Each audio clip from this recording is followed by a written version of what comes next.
देवों के देव महादेव बहुत ही भोले माने जाते हैं, इसलिए उन्हें भोलेनाथ भी कहा जाता है।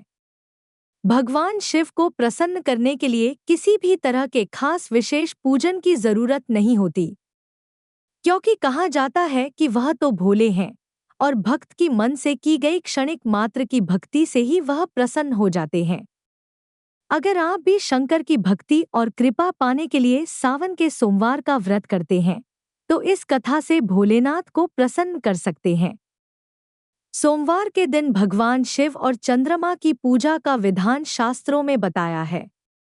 जो लोग सावन सोमवार का व्रत करते हैं, उनको सोमवार के दिन सोमवार व्रत कथा का पाठ करना या सुनना चाहिए।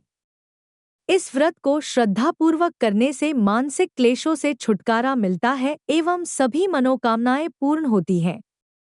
यदि श्रवण के महीने में सोमवार का व्रत धारण किया जाए तो यह अधिक फलदायक सिद्ध होता है।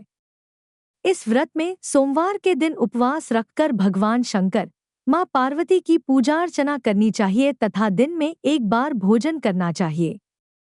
सोमवार का व्रत रखने से स्त्रियों को पति, पुत्र का सुख मिलता है। सोमवार व्रत कथा। एक साहूकार बहुत अमीर था। उसके पास धन की कोई कमी नहीं थी। साहूकार के पास सभी सुख और ऐश्वर्य के साधन थे, किंतु उसको एक ही दुख था कि उसके कोई औलाद नहीं थी। दिन रात वह इसी चिंता में लगा रहता और वह पुत्र पाने के लिए हर सोमवार को भगवान चंद्रदेव व शिवजी की पूजा करता व व्रत रखता था। साहूकार की भोलेनाथ के प्रति ऐसी भक्ति देखकर एक बार मां पार्वती जी ने शिवजी से कहा, हे नाथ, ये साहूकार आपका अनन्य भक्त है और सदैव ही आपका व्रत और पूजा भक्तिभाव से किया करता है। आप कृपा करके इसकी मनोकामना को पूरी कर दें। पार्वती जी के ऐसे वचन सुनकर भोलेनाथ ने मां गौरी से कहा, हे पार्वती, यह संसार एक कर्मक्षेत्र है। यहाँ जो भी जैसा कार्य करता है उसे वैसा ही फल मिलता है, अर्थात जैसा कार्य मनुष्य करता है वैसा ही परिणाम भोगता है। किंतु माता पार्वती आग्रहपूर्वक बोली, हे महादेव, यह आपका अनन्य भक्त है। यदि इसको कोई भी दुख है तो आपको उसे अवश्य दूर करना चाहिए। यदि आप अपने भक्तों की मनोकामनाएं पूरी नहीं करेंगे तो क्यों कोई मनुष्य आपकी भक्ति सेवा व पूजा करेंगे? पार्वती जी के इस आग्रह को सुनकर शिवजी ने कहा, हे शिवे, इस साहूकार के कोई पुत्र नहीं है, इसी कारण यह दिन रात चिंतित व दुखी रहता है। इसके भाग्य में संतान न होने पर भी मैं इसे पुत्र प्राप्ति के लिए वरदान देता हूँ, किंतु इसका पुत्र केवल 12 वर्ष तक ही जीवित रह सकता है। इसके बाद वह मर जाएगा। इससे अधिक मैं इस साहूकार के लिए कुछ नहीं कर सकता। यह सब बातें साहूकार सुन रहा था। उसे यह सारी बातें सुनकर न कोई खुशी हुई, न ही कोई दुख। वह पूर्ववत शिवजी की पूजा व व्रत करता रहा। कुछ समय पश्चात साहूकार की पत्नी गर्भवती हो गई और 10वें महीने में उसने एक बहुत ही सुंदर पुत्र को जन्म दिया। साहूकार के घर में बहुत खुशियां मनाई गई, किंतु साहूकारों अपने पुत्र की 12 वर्ष की उम्र जानकर कोई खुशी प्रकट नहीं की और इस संबंध में किसी को कोई भेद भी नहीं बताया। वह बालक धीरे धीरे बड़ा होने लगा। जब वह बालक 11 साल का हो गया तो बालक की माता ने साहूकार से उसके विवाह के लिए कहा, किंतु साहूकार ने कहा कि मैं इसे काशी जी पढ़ने भेजूंगा। साहूकार ने अपने साले को बुलाकर कहा कि तुम इस बालक को काशी पढ़ाने ले जाओ और इसे विधिवत शिक्षा ग्रहण कराओ। साहूकार ने उसको बहुत सा धन देकर कहा कि रास्ते में जहाँ कहीं भी ठहरो वहाँ यज्ञ और ब्राह्मणों को भोजन कराते जाना। इस प्रकार वह दोनों मामा भांजे रास्ते में यज्ञ करते, दान देते और ब्राह्मणों को भोजन कराते जा रहे थे। रास्ते में एक शहर पड़ा। उस शहर में राजा की कन्या का विवाह था। एक अन्य राजा का लड़का बारात लेकर आया था, लेकिन वह एक आंख से काना था। लड़के के पिता को इस बात की चिंता थी कि वर को देखकर कन्या के माता पिता विवाह में किसी प्रकार की अड़चन न डालें। इसी कारण जब उन्होंने साहूकार के अति सुंदर बेटे को देखा तो उसके मन में विचार आया कि क्यों न इस लड़के से विवाह का कार्य पूर्ण करा लिया जाए। यह विचार कर उसने लड़के और उसके मामा से कहा कि यदि आप फेरे व कन्यादान का कार्य पूर्ण करा देंगे तो आपकी बड़ी कृपा होगी और हम आपको बहुत सारा धन देंगे। साहूकार के लड़के और उसके मामा ने इस बात को स्वीकार कर लिया था। विवाह का काम भली प्रकार से पूरा हो गया। जब वह लड़का जाने लगा तो उसने चुपके से राजकुमारी की चुनरी पर लिख दिया कि तेरा विवाह मेरे साथ हुआ है, लेकिन जिसके साथ तुम्हें भेजा जाएगा वह एक आंख से काना है। मैं काशी जी को जा रहा हूँ। राजकुमारी ने जब इस प्रकार लिखा पाया तो उसने काने राजकुमार के साथ जाने से इनकार कर दिया और कहा कि यह मेरा पति नहीं है। मेरा विवाह जिसके साथ हुआ है वह काशी जी गया है। राजकुमारी के पिता ने यह सब जब सुना तो उसने अपनी कन्या को विदा करने से इनकार कर दिया। बारात वापस चली गई।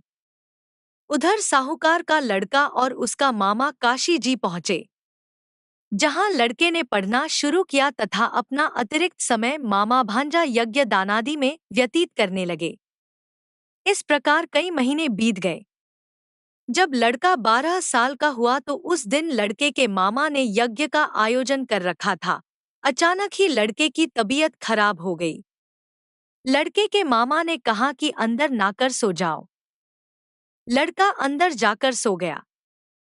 थोड़ी देर पश्चात लड़का मर गया। जब लड़के के मामा ने देखा कि वह मर गया है तो वह बहुत दुखी हुआ। उसने सोचा कि मैं पहले यज्ञ पूरा कर लूं तब कुछ सोचूंगा। लड़के के मामा ने यज्ञ पूरा किया और फिर रोना प्रारंभ कर दिया। वह बहुत जोर जोर से रो रहा था। संयोगवश शिवजी और पार्वती उधर से जा रहे थे। पार्वती जी ने भगवान भोलेनाथ से कहा, हे नाथ, कोई दुखी व्यक्ति रो रहा है, उसके कष्टों को दूर कर दो। जब शिवजी और पार्वती जी वहां पहुंचे तो उन्होंने देखा कि वहां पर एक लड़का मरा हुआ पड़ा है। तब पार्वती ने देखते ही लड़के को पहचान लिया। पार्वती जी ने बड़के के मरने का कारण पूछा तो भोलेनाथ ने बताया, हे गौरी, इस लड़के की आयु इतनी ही थी, ये अपनी आयु पूरी कर चुका है। पार्वती जी ने विनम्रता पूर्वक कहा, महाराज, कृपा करके आप इस लड़के को जीवित कर दीजिए, नहीं तो इसके माता पिता इसके वियोग में तड़प कर अपनी जान दे देंगे। माता पार्वती की बात सुनकर शिवजी ने लड़के को पुनः जीवित कर दिया।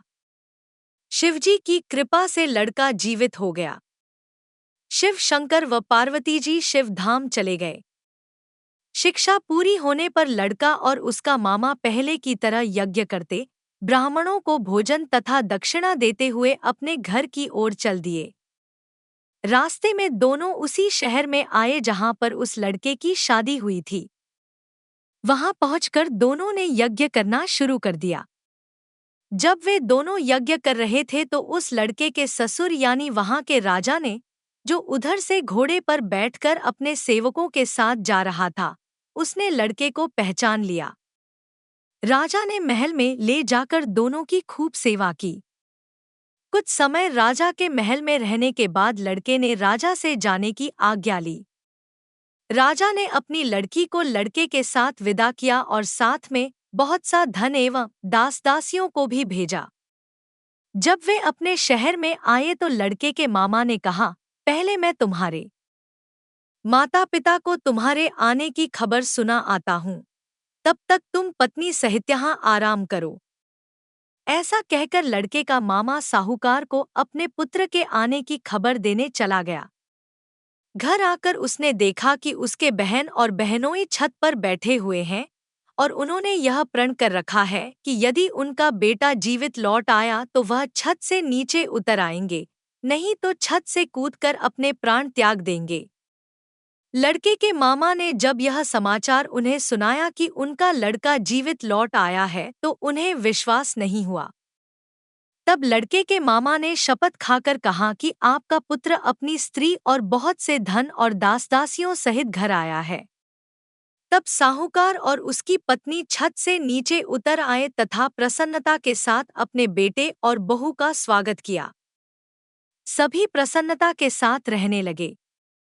इस प्रकार भक्ति भाव से जो भी प्राणी सोमवार के व्रत का पालन करता है तथा प्रेम पूर्वक इस कथा को सुनता या पढ़ता है तो उसके सभी कष्ट दूर होते हैं, सारी मनोकामनाएं पूर्ण होती हैं और इस लोक में सभी सुख सुविधाओं को भोगकर अंत में उसे शिवलोक की प्राप्ति होती है। इस प्रकार सोमवार के व्रत को 16 सोमवार तक करें, फिर उद्यापन करें।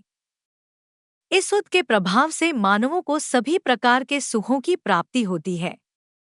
धार्मिक और सामाजिक महत्व। सोमवार व्रत कथा और पूजा का धार्मिक महत्व तो है ही, इसका सामाजिक और मनोवैज्ञानिक महत्व भी है। यह व्रत और कथा परिवार और समाज के बीच धार्मिक आस्था और विश्वास को मजबूत करते हैं। सामूहिक रूप से व्रत और कथा का पालन करने से सामाजिक एकता और सद्भावना को बढ़ावा मिलता है। इस प्रकार सोमवार व्रत और कथा न केवल धार्मिक दृष्टिकोण से महत्वपूर्ण हैं, बल्कि वे जीवन में धैर्य, विश्वास और सकारात्मक सोच को बढ़ावा देते हैं। भगवान शिव की भक्ति और आराधना से जीवन में सुख शांति और समृद्धि आती है। भक्तों को यह विश्वास होता है कि उनकी सच्ची भक्ति और श्रद्धा से भगवान शिव उनकी सभी मनोकामनाएं पूरी करेंगे और जीवन के सभी कष्टों को दूर करेंगे।